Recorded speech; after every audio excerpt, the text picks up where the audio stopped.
편안한 주말 보내고 계십니까? 10월 셋째 주 BTV 주간 종합 뉴스 시작합니다. 유정복 인천시장이 취임 100일을 맞아 앞으로 추진할 10대 정책을 발표했습니다. 원도심 개발을 통해 균형 발전 도시를 만들고 100조 규모의 경제 도시를 만들겠다는 구상입니다. 이정윤 기자입니다. 민선 8기 취임 100일을 맞은 유정복 인천시장. 유 시장은 시민이 행복한 세계 초일류 도시 인천을 목표로 10대 정책을 추진하겠다고 밝혔습니다. 인천의 꿈! 가장 핵심은 원도심 혁신을 통한 균형 발전입니다. 내양 경제자유구역 지정 등을 통해 재물포 르네상스 시대를 열고 원도심 발전을 위해 교통망도 확충한다는 계획입니다. 이를 위해 인천발 KTX와 GTX, 제2경인선 등 철도망을 구축하고 경인전철, 인천대로 지하화, 백령공항 건설 등도 추진하겠다고 밝혔습니다. 오직 인천, 오직 시민, 오직 미래라고 하는 그 하나의 일념을 갖고 균형과 창조와 소통이라는 시정 가치를 바탕으로 해서 인천의 꿈을 실현시켜 나가서 대한민국의 미래를 열어가겠다는 확고한 비전과 목표를 설정을 했습니다. 유 시장은 인천을 경제 규모 100조 시대, 일하기 좋은 경제도시로 만들겠다는 계획도 밝혔습니다. 첨단 기업 유치는 물론 뿌리 산업, 소부장 산업 육성, 청년 창업 인재 양성을 통해 제2의 경제도시로 재도약하겠다는 구상입니다. 이미 송도 바이오로아직스하고 토지 매매 계약을 체결해서 명실공히 송도는 바이오 신약 생산 세계 1위 도시가 되었지만은 초격차의 지위를 계속 유지시켜 나갈 겁니다.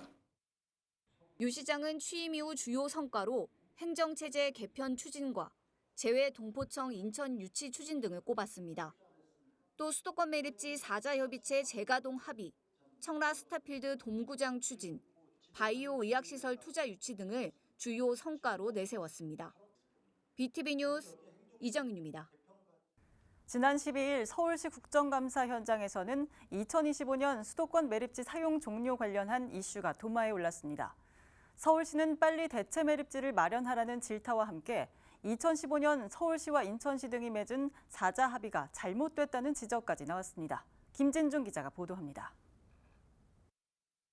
1992년 2월 문을 열고 30년 동안 운영되어 오고 있는 인천 수도권 매립지. 국회 행정안전위원회의 서울시 국정감사 현장에선 쓰레기 매립지 문제에 대한 대책을 찾으라는 날선 지적이 나왔습니다. 이 소각장을 벌써 2년 동안 끌고 있는 거 아니에요? 입지선정위원회 만들고 뭐하고 하면서. 네. 근데 시장님 보세요. 서울시는 소각장 하나 만드는 것도 이렇게 힘들고 한데 인천시는 30년 동안 쓰레기를 받은 거예요. 네? 네. 이거에 대한 그 역지사지를 좀 해주셔야 되는 거 아닙니까? 오세훈 시장은 1인 가구 증가 등의 이유로 생활 쓰레기가 증가하고 있다며 노력하겠다는 원론적 답변을 내놨습니다. 그 점에 대해서는 서울시가 계속해서 매립량을 줄여나가도록 정말 크게 노력하고 있고요. 앞으로도 그렇게 할 예정입니다. 현재 4곳의 자원회수 시설이 운영 중인 서울시는 제5회 광역 자원회수 시설을 2024년까지 착공하겠다 밝힌 바 있지만 계획이 미뤄진 바 있습니다. 지난 8월 말 하루 1,000톤 규모의 쓰레기를 소각할 광역 자원회수 시설 최적 후보지로 현재 마포 자원회수 시설을 선정해 발표했지만 이 역시 주민 반대에 부딪히며 고민이 깊은 상황입니다. 뾰족한 답이 나오지 못하는 상황 앞에 이날 국감 현장에선 지난 2015년 환경부와 서울, 인천, 경기 3개 지자체가 모여 맺었던 4자 합의가 재소환되기도 했습니다. 2015년도 4자 합의를 기준으로 해서 앞으로 인천시와 잘 논의해 보도록 하겠습니다. 2015년도 4자 협의도 2025년까지 대체 매립지를 만들지 못하면 또 있는 매립지를 또 쓰겠다 15% 그런 거 아닙니까? 네, 시장님. 준비를 했습니다만 이제 이런 내용이 2015년도에 4자 합의가 이루어졌고요. 그러니까 4자 협의가 잘못됐다는 거예요. 노력을 했음에도 대체지를 찾지 못했을 경우 매립지 잔여 부지의 15% 범위에서 추가 사용할 수 있다는 조항이 잘못됐다는 것. 대체지를 빨리 확정 지으라는 지적 속 매립지 논쟁은 계속됐습니다. 그냥 쓰레기를 갖다가 파묻은 게 아니라 그에 상응하는 여러 가지 대가를 다 지불을 했거든요. 근데 그 부분에 대해서 지금 이 자리에서 지나치게 강조를 하게 되면 뭐 불필요한 논쟁이 유발될 것 같아서 서울시는 마포 광역자원회수시설 건립 의사에 변함이 없는 상태로 오는 18일 주민 설명회를 통해 후보지 선정 과정을 주민들에게 알린다는 계획입니다. BTV 뉴스 김진중입니다. 공항철도와 서울 9호선 직결 사업은 시설 대부분 설치됐지만 운영비 분담 문제로 사업이 지연되고 있습니다. 서울시가 인천시에 사업비뿐만 아니라 운영비를 요구하면서 갈등을 빚고 있는 건데요. 국정감사에서 이 문제가 도마 위에 올랐는데 오세훈 서울시장은 여전히 운영비 부담에 난색을 표했습니다. 이정윤 기자가 보도합니다. 공항철도와 서울 9호선을 직접 연결하는 직결 사업. 이 사업이 추진되면 인천공항에서 강남까지 한 번에 갈 수 있습니다. 시설 대부분 설치가 완료된 상황. 하지만 직결 사업은 수년째 지연되고 있습니다. 서울시가 사업비에 이어 운영비까지 인천시에 요구하면서 갈등을 빚고 있기 때문입니다. 인천시는 사업비 일부는 부담할 수 있지만 운영비까지 내라는 서울시 요구를 받아들일 수 없다는 입장입니다. 서울시 국정감사에서는 이 문제가 도마 위에 올랐습니다. 김교웅 국회의원은 인천시가 운영비를 부담할 법적 근거가 없다며 빠른 해결을 촉구했습니다. 사업비는 내겠다는 건데 운영비 같은 경우는 9호선은 서울 지하철이고 공항철도는 국철이잖아요. 그러니까 이거 빨리 매듭을 줬으면 좋겠어요, 저는. 이에 대해 오세훈 서울시장은 운영비 부담에 대해 여전히 난색을 표했습니다. 운영비를 전액 서울시가 부담하게 되면 앞으로 직결이나 평면 환승을 하는 모든 노선에 대해서 똑같은 논리가 적용될 수 있기 때문에 오 시장은 특히 인천 시민의 이용 비율을 강조했습니다. 이용하는 분들의 숫자로 보면 지금 이 노선 같은 경우에는 인천 시민들이 이용하시는 비율이 한 75% 정도 됩니다. 인천 시민들이 서울에 와서 이 소비하는 율이 얼마나 됩니까? 엄청나잖아요. 역의 소비율이. 왜 하나만 보십니까? 그게? 김 의원은 오 시장에게 서울시와 인천시, 대도시권 광역교통위원장 등 4자 회담을 통해 문제 해결을 주문했습니다. 이에 오 시장은 대강위에서 결정이 나면 그 원칙을 견지하도록 하겠다고 답했습니다. 인천공항 이용 편의를 높이고 9호선 혼잡을 낮추기 위해 추진된 직결 사업.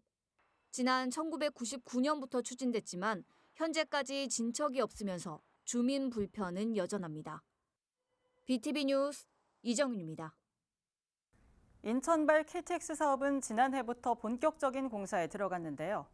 2025년 개통을 목표로 사업이 추진되고 있는데 개통 시기가 늦춰질 거란 소식에 논란이 일고 있습니다. 김지영 기자가 보도합니다. 인천발 KTX는 송도역을 출발해 안산 초지역과 화성 어천역을 거쳐 경부 고속철도에 연결하는 사업입니다. 실시 계획을 완료하고 지난해부터 본격적인 공사에 들어갔습니다. 인천발 KTX가 개통하면 부산까진 2시간 29분, 목포까진 2시간 10분이 걸려 소요 시간이 대폭 줄어듭니다. 당초 개통 시기는 오는 2025년. 하지만 개통 시기가 늦춰질 것이란 전망이 나오면서 논란이 일고 있습니다. 허종시 국회의원은 현대로템이 지난해 정부의 인천발 KTX 고속차량 입찰에 불참했고 이 때문에 개통 시점이 2025년에서 2027년으로 미뤄지게 됐다고 밝혔습니다. 고속차량 입찰의 수량이 적고 가격이 낮다는 이유로 응찰하지 않은 건데 이에 대한 비판의 목소리가 높아지고 있습니다. 허종시 국회의원과 박찬대 국회의원은 국회에서 기자회견을 열고 대책 마련을 촉구하고 나섰습니다. 이들은 현대로템이 국가를 상대로 갑질을 한 것이라며 시민들의 발을 묶는 일을 자행한 것이라고 지적했습니다. 인천발 KTX 정상 개통을 촉구하며 대안도 제시했습니다. 현대로템이 2016년 철도공사와 계약한 차량의 납품 기한이 2021년 3월인데 지금까지 지연되면서 2023년 12월에 납품될 것이라며 이 차량을 인천발 KTX에 투입하는 방안을 제안했습니다. 유정복 인천시장은 BTV 특집 대담에서 인천발 KTX 개통 지연 소식과 관련해 국토부와 해결 방안을 논의하겠다고 밝혔습니다. 이제 국토부에서 이 사람의 차량 구매와 관련해서 조금 차질이 빚어서 이거 늦어지는 문제에 대해서 얘기를 하고 있는데 지금 국토부하고 이 문제를 또 어떻게 해결할 것인가 그래서 가급적 빠른 시일 내에 개통이 되도록 할 계획입니다. 인천발 KTX 시대 개막을 기대했던 인천 시민들. 하지만 개통 시기가 2025년에서 2027년으로 지연된다는 소식에 지역사회 반발이 확산할 것으로 보입니다. BTV 뉴스 김지영입니다. 유정복 인천시장이 시민들의 목소리를 직접 듣기 위해 소통의 자리를 마련했습니다. 청년부터 중장년까지 다양한 의견들이 나왔는데요. 인천 발전을 위해 가장 보완해야 할 분야로는 교통망 확충과 균형 발전을 꼽았습니다. 이정윤 기자의 보도입니다. 유정복 인천시장과 시민 300여 명이 함께하는 소통의 자리. 유 시장은 민선 8기 시민행복 비전을 발표하며 지역 간, 계층 간, 세대 간 균형 발전의 중요성을 강조했습니다. 이 지역 간 균형 발전을 이룩해 나가는 것이 대단히 중요하고 이 문제를 해결하지 않고 인천의 미래가 얘기할 수가 없습니다. 그래서 제가 공약 1호를 내간 게 재물포 르네상스 프로젝트입니다. 이어진 시민들의 자유토론 시간. 인천 발전과 시민 행복을 위해 가장 필요한 정책이 무엇인지 열띤 토론을 벌입니다. 원도심 활성화부터 균형 발전도 여러 가지 돼야 된다고 생각해요. 재물포 같은 경우는 재물포 불확불도시에서 작년에 이제 얘기가 됐고 아시다시피 우수행정 사례까지 올라와가지고 이렇게 잘 되고 있는데 그런 부분에 다른데도 아마 동구, 남구, 북부에도 다 좋은 곳이 있을 것 같아요. 청년들을 위한 일자리와 주거 문제까지 의견이 다양합니다. 집을 구하자니 또 다시 원도심 쪽으로 나가야 되는 현상이고 또 이제 원도심 쪽에서 집을 구하자니 근처에 취직할 데가 많이 없다라는 생각이 들어가지고 유 시장도 직접 원탁 토론에 참여해 자유롭게 이야기를 나눕니다. 인천시에서 어떤 그런 은퇴를 하신 분들이 다시 또 재취업하실 수 있도록 재사회화나 아니면 평생교육 같은 시스템이 조금 더 잘 늘어나서 이제 노후에도 조금 더 이제 삶에 약간 활기가 있으셨으면 좋겠다라는 생각을 많이 하고 있어서 퇴직한 사회에 리타이어한 분들도 얼마든지 일을 해나가되 그 대신에 거기에 뭐 그렇게 직업을 갖고 있는 것만큼의 경제적인 문제는 되지 않지만은 약간의 소정의 급여를 통해서 봉사하고 또 일하는 일에서 어떤 보람을 찾고 이렇게 해 나가려고 해요. 토론회에 참여한 시민들은 세계 초인류 도시 인천 실현을 위해 가장 보완해야 할 분야로 교통망 확충을 꼽았습니다. 또 원도심 혁신을 통한 균형 발전과 소통 행정이 그 뒤를 이었습니다. BTV 뉴스 이정윤입니다. 인천시는 지난 8월 행정체제 개편을 추진하겠다고 발표했죠. 인구와 생활권을 고려해 원도심은 통합하고 신도시는 별도의 구로 분리하는 게 핵심인데요. 중구와 동구, 서구가 행정체제 개편을 위한 업무 협약을 맺고 본격적인 논의를 시작했습니다. 이정윤 기자의 보도입니다. 현재 인천시 행정체제는 2개 군과 8개 구입니다. 유정복 인천시장은 이 행정체제를 2개 군, 9개 구로 개편하겠다고 밝혔습니다.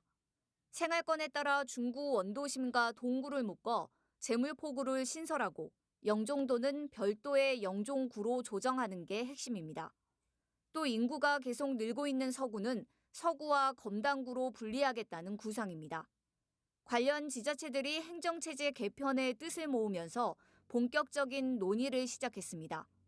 중구와 동구, 서구는 인천시와 업무 협약을 맺고 태스크포스를 구성하기로 했습니다.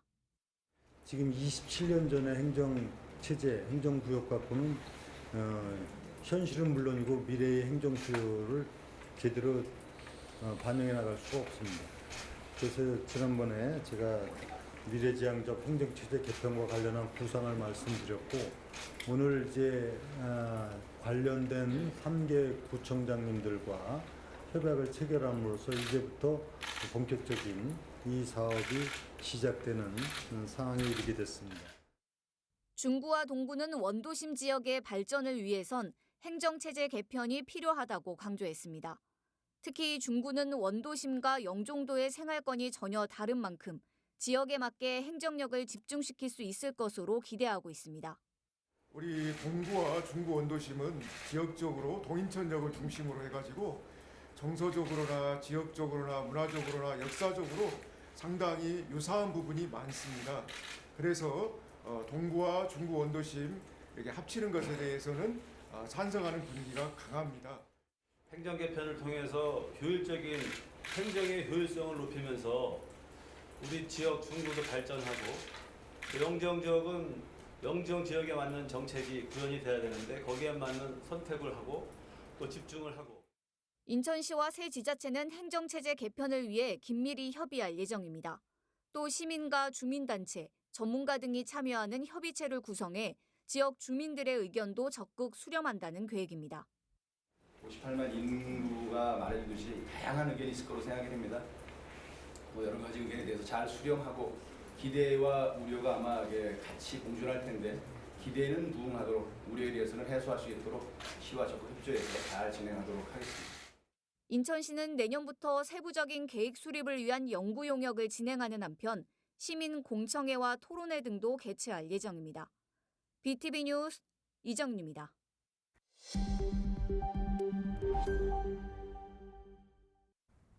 암울했던 일제강점기 시대, 인천 지역 곳곳에선 독립운동이 벌어졌는데요.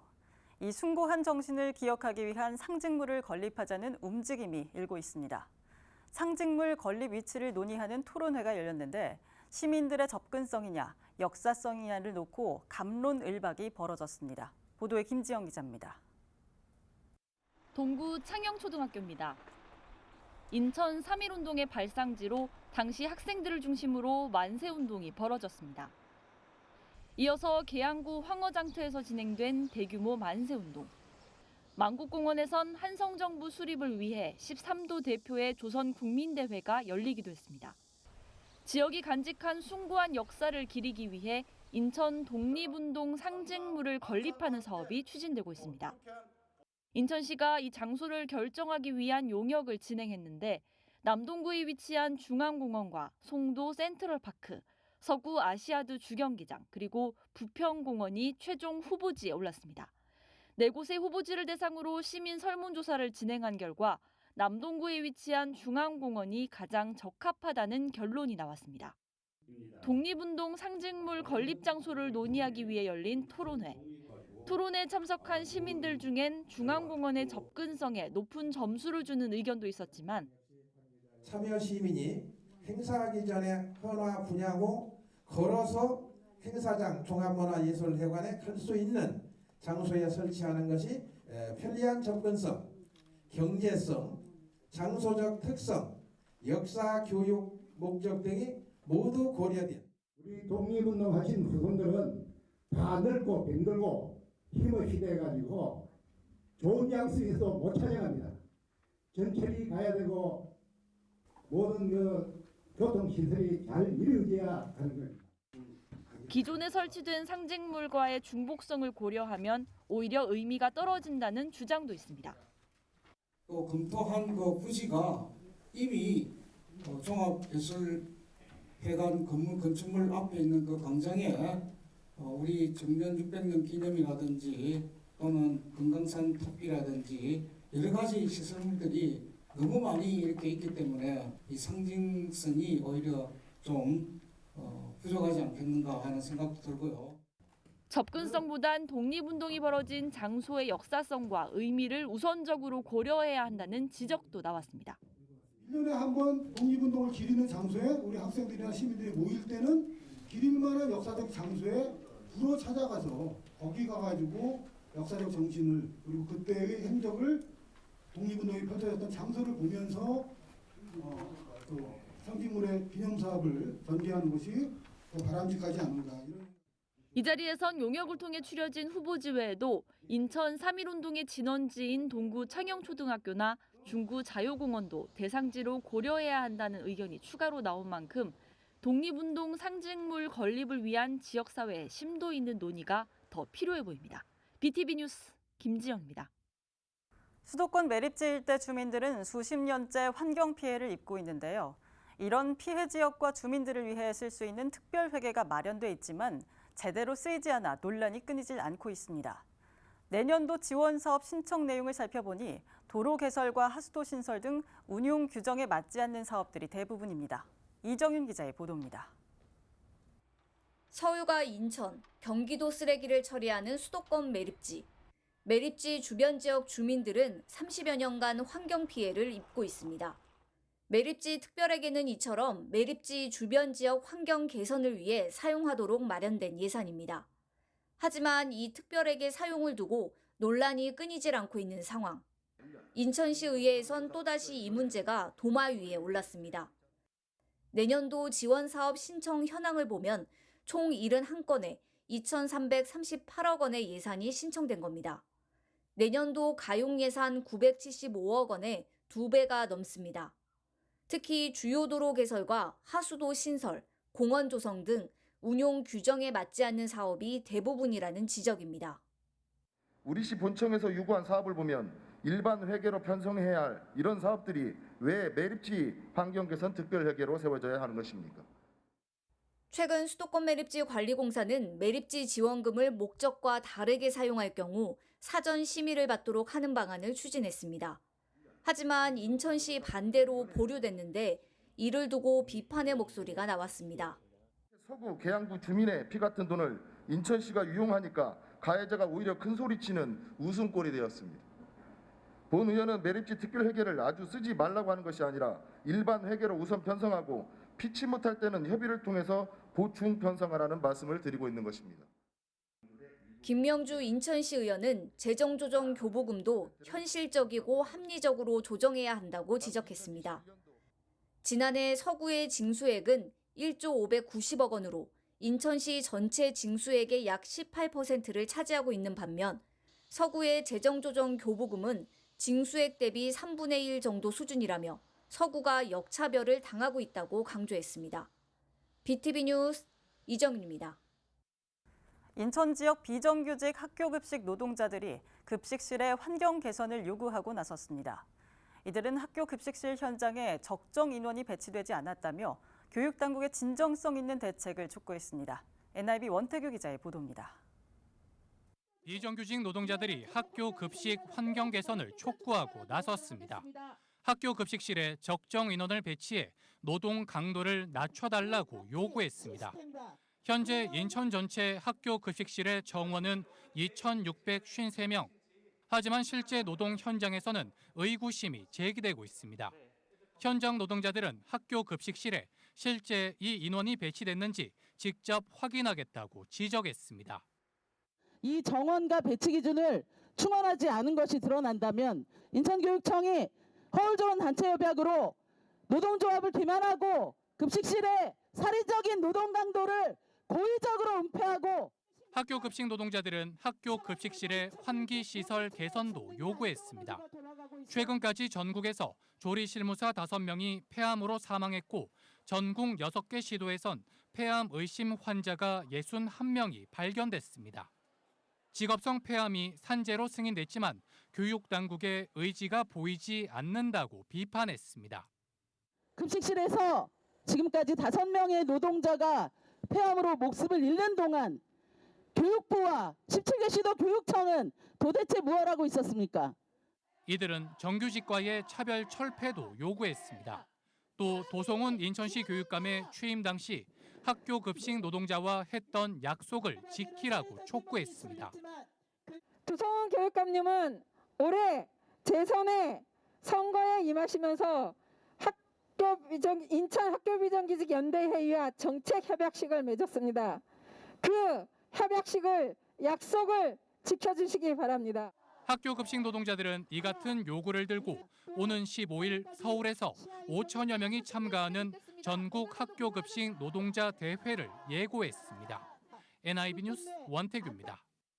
올해부터 인천 시민대학이 본격적인 운영에 들어갔습니다.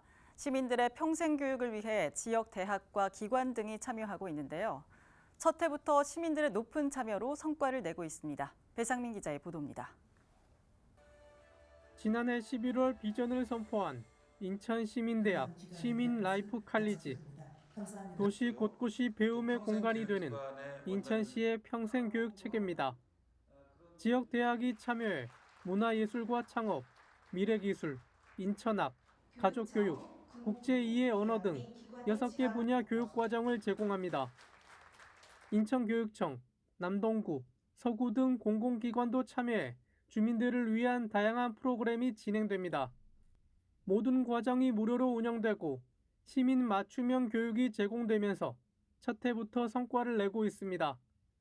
시민 학생 모집률 170%, 교육과정 수료율 80%, 운영 만족도는 93%로 나타났습니다. 캠퍼스를 제공하는 대학과 기관들의 협조가 있었기 때문인데 그 성과를 공유하는 자리가 열렸습니다. 평등교육과 대학과 인천시민대학 이것이 서로 유기적으로 통합되고 역할을 하면서 정말 행복한 우리 인천 그리고 교육으로 안전망이 갖춰진 그런 행복한 질적인 삶이 높아지는 그런 인천으로 갈 수 있지 않을까. 시민 라이프 칼리지를 위해서 우리 평생 프라이버시에서 많이 돕고 같이 하도록 하겠습니다. 우리 함께 하신 우리 수고하신 총장님들 같이 파이팅 하시면서 앞으로 시민 라이프 칼리지를 더 번창할 수 있도록 같이 노력하도록 하십시다. 인천시민대학은 다음 달 말이면 올 한 해 수업이 끝나고 내년 2월에 명예학위 수여식이 개최될 예정입니다. 인천시민대학 수강 신청은 인천시민과 인천생활권자면 누구나 시민라이프 칼리지 홈페이지에서 할 수 있습니다.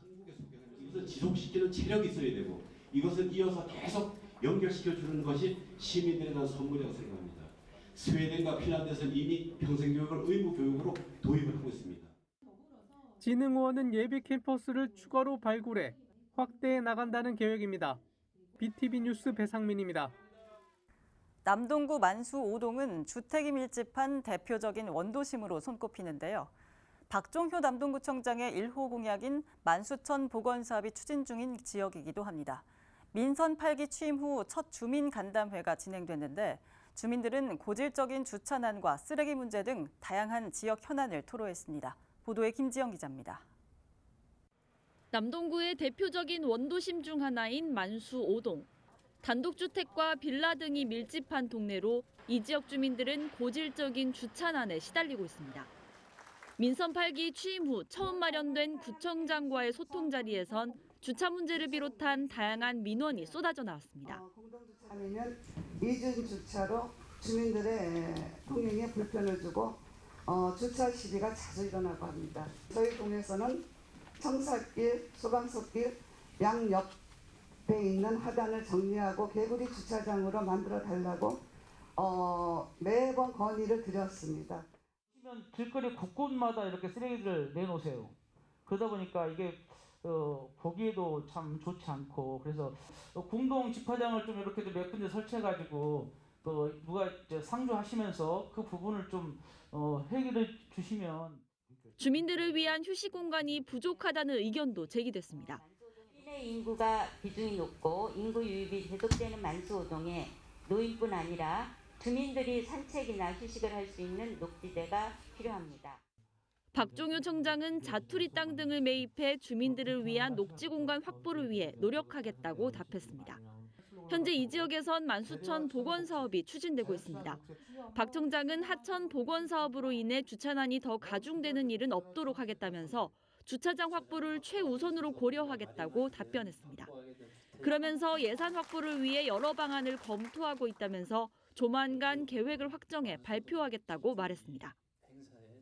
주차장을 확보함에 있어서 우리가 마련하게 된 확보하게 된 주택이나 이런 확보를 하는데 그분들한테 뭔가 잘 주면서 할 건지 아니면은 그 다음 단계로 나가서 이 지역에 뭐 조층 주거진 재개발 사업을 하면서 이제 주차할 건지 그런 계획을 다 갖고 있으니까요. 여러분들께서 우리나시는 주차장 문제는 가장 우선적으로 해결하고 만수천을 열들여서 오겠다는데. 박종효 청장은 12일을 끝으로 민선 8기 첫 주민 간담회를 마무리했습니다. 이번에 접수된 250건의 민원은 현장 점검 등을 거쳐 불편이 해소될 수 있도록 노력한다는 계획입니다. BTV 뉴스 김지영입니다.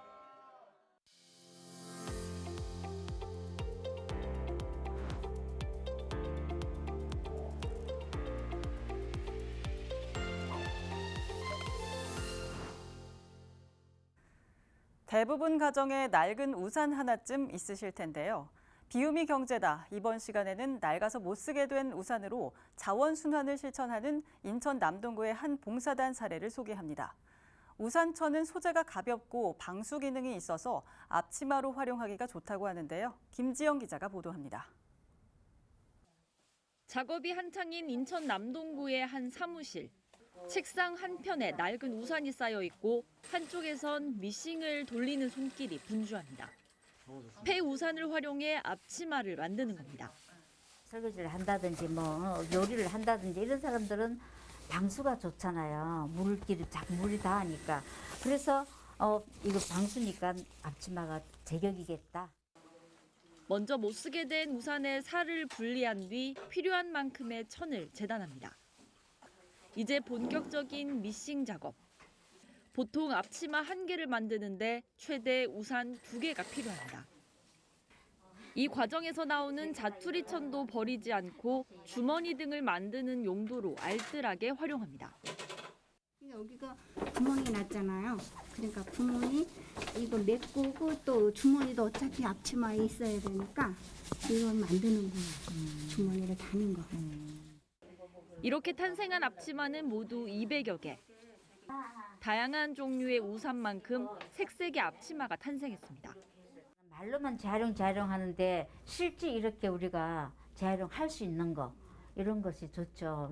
더 확장된다면은 좋을 것 같아요. 남동구 자원봉사센터 옷수선 봉사단은 지난 여름 폐우산 400여 개를 수거해 앞치마를 제작했습니다. 이렇게 만들어진 앞치마는 지역 내 무료 급식소에 배부하거나 자원순환의 중요성을 알리는 홍보물로 활용할 예정입니다. BTV 뉴스 김지영입니다.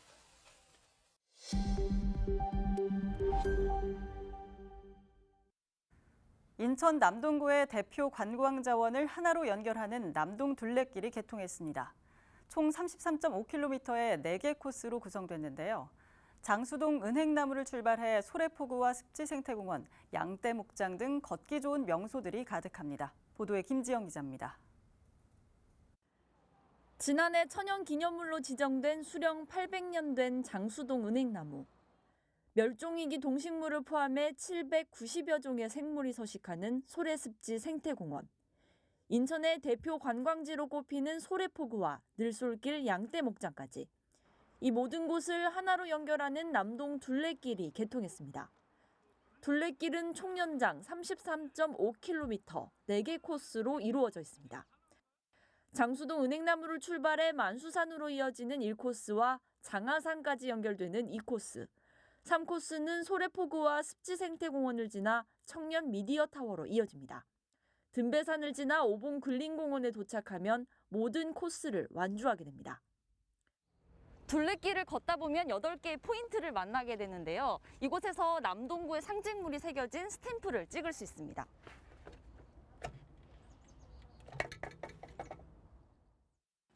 한 코스를 걷는 데 걸리는 시간은 2-3시간 남짓.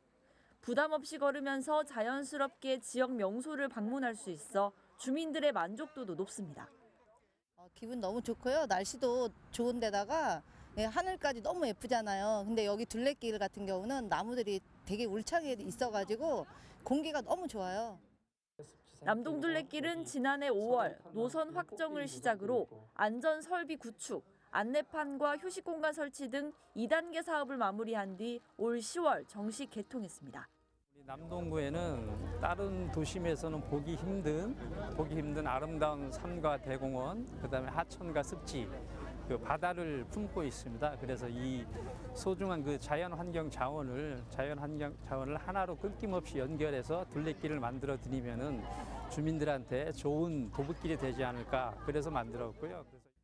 남동구는 둘레길을 완주하며 스탬프를 다 모은 시민들에겐 완주 인증서와 함께 기념 배지를 선물한다는 계획입니다. BTV 뉴스 김지영입니다. 소방관서 설치가 어려운 농어촌 지역에는 재난 초기 대응을 담당하는 의용 소방대가 있습니다. 최근 관광객 구조 소식이 잇따라 알려지면서 이들의 활약이 주목받고 있는데요. 섬 지역 안전지킴이 역할을 톡톡히 하고 있습니다. 이정윤 기자가 보도합니다. 강화의 작은 섬 주문도입니다. 지난달 이곳에선 관광객이 실종되는 사건이 발생했습니다. 곧바로 의용 소방대원들에게 상황이 전파됐고 대원 7명이 현장에 출동했습니다. 구조 활동 끝에 관광객은 무사히 구조됐고 건강에도 이상이 없었습니다. 사람이 보여서 그 앞으로 이동해서 이제 그 구명보안을 던져서 그 사람이 잡을 수 있게 만들어 놓고 그리고 배를 선창에 대서 구조할 사람을 몇 명을 더 태워서 그래서 그 사람을 구한 거죠. 앞서 지난 7월에도 주문도 갯벌에서 관광객 가족이 실종됐다 구조됐습니다. 이들을 구조한 것도 의용 소방대입니다.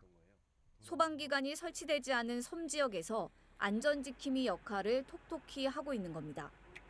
의용 소방대원들은 화재 진압에 필요한 시설과 장비를 갖추고 자율적으로 화재 진압 등 봉사활동을 펼치고 있습니다. 그만큼 보람도 남다릅니다.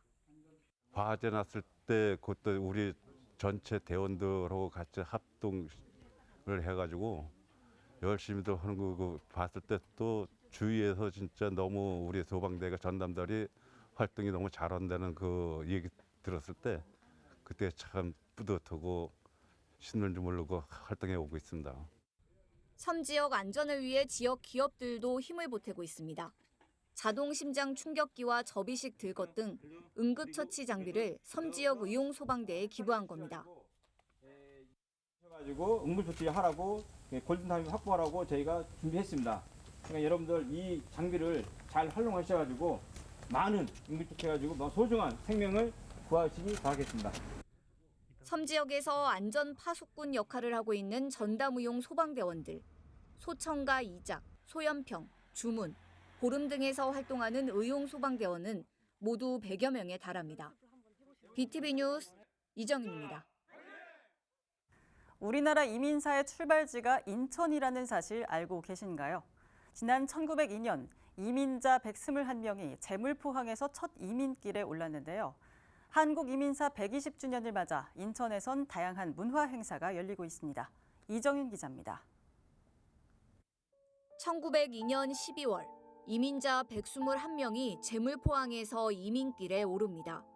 이들은 일본을 거쳐 다음해 1월 하와이에 도착합니다. 우리나라 최초의 해외 이민자들입니다. 현재 세계 곳곳에 732만여 재외동포들이 여전히 모국과 거주국을 오가고 있습니다. 올해 한민족 공식이민 120주년을 맞아 인천에선 특별한 전시회가 열리고 있습니다. 그날의 물결, 제물포로 돌아오다 특별전으로 이민사 역사를 한눈에 볼 수 있습니다. 관람객들은 700여 점의 사진과 영상을 통해 이민사를 만나볼 수 있습니다. 가족의 이야기가 좀 곳곳에 소개가 되어 있습니다.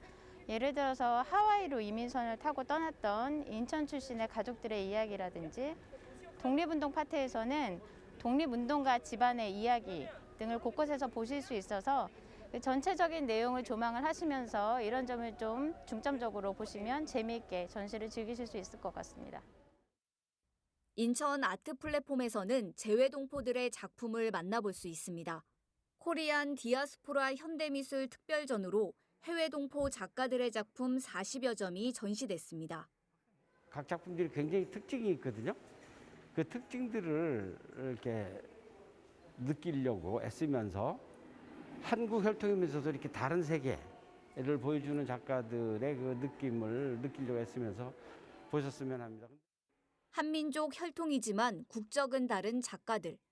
회화부터 사진, 설치, 영상 등으로 모국에 대한 그리움을 다양하게 표현했습니다. 영상 처음에 들어와서 봤을 때 그분들의 감정이 온전히 느껴지니까 그게 진짜 좀 와닿았어요. 한국에서 태어났지만 해외로 입양을 가셨던 이민자분들의 인터뷰 영상을 보면서 이분들의 좀 힘들었던 어린 시절이나 또 겪어오면서 겪었던 그런 아픔들이 좀 저한테 좀 많이 와닿았던 것 같아요. 이민 출발지였던 인천. 대한민국 이민사의 역사성과 인천의 정체성을 재조명하는 다양한 문화 행사가 열리고 있습니다. BTV 뉴스 이정인입니다. 고령화 시대, 노년의 삶을 어떻게 준비하느냐는 이제 우리 모두의 숙제가 됐는데요. 나이 들어서도 행복하게 사는 법, 일자리가 해법으로 꼽힙니다.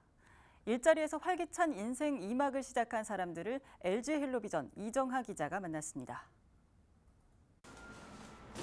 시니어 근로자 70대 최병국 씨, 8개월째 우체국에서 업무 보조 일을 맡고 있습니다.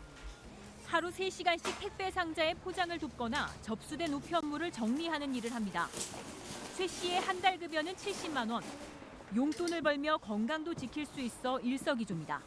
정신적으로도 굉장히 좋은 것 같아요.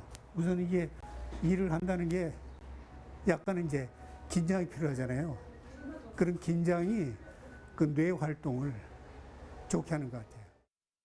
편의점에서 근무하는 60대 김희순 씨도 일하는 노인입니다. 새로 입고된 상품을 보기 좋게 진열하기도 하고 손님 응대나 비교적 복잡한 결제도 막힘없이 해냅니다. 평생 주부로 살아왔던 김 씨는 늦깎이 사회생활을 하면서 삶의 활력을 찾게 됐습니다. 생소하기도 했고 그랬는데 와서 해보니까 너무 재밌어요. 이렇게 또 이 나이에 이런 거 또 배워서 한다는 게 생동감이 있고. 지난해 65살 이상 고령자의 65%, 노인 3명 가운데 2명이 생활비를 직접 마련한다고 응답할 만큼 일자리가 노년 삶의 필수적 요소로 자리 잡았습니다. 자발적으로 일하려는 노인들도 많고 만족도와 호응은 단연 높습니다. 경제적인 도움이 됐다. 그래서 노후의 삶의 질이 향상됐다라는 의견이 가장 높았고요. 할 일이 없다는 것 자체. 이게 굉장히 좀 어떤 노인들의 문제가 되는데 이런 것들을 어쩌면 이 노인 일자를 통해서 해결해 드리고 있기 때문에. 또 정부가 내년부터 공공 일자리를 줄이고 시장 사회 서비스형 노인 일자리를 늘리기로 한 만큼 황혼 취업과 일터에도 상당한 변화가 찾아올 전망입니다. 100세 시대, 노인 일자리가 초고령 사회를 대비하는 필수 해법으로 떠오르고 있습니다. 헬로티비 뉴스 이정하입니다.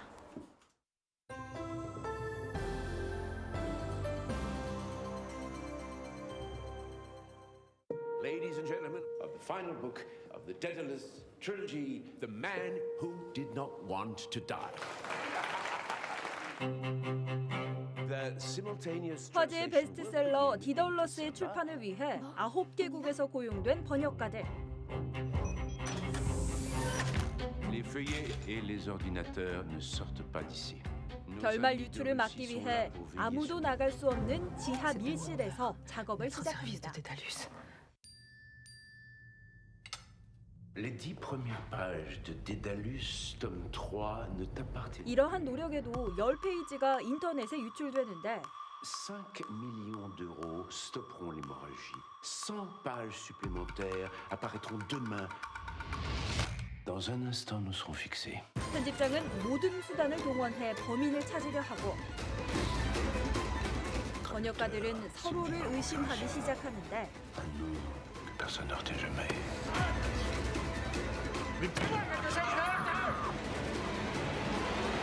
영화 9명의 번역가입니다. 이상으로 BTV 주간 종합 뉴스를 마칩니다. 시청해주신 여러분 고맙습니다.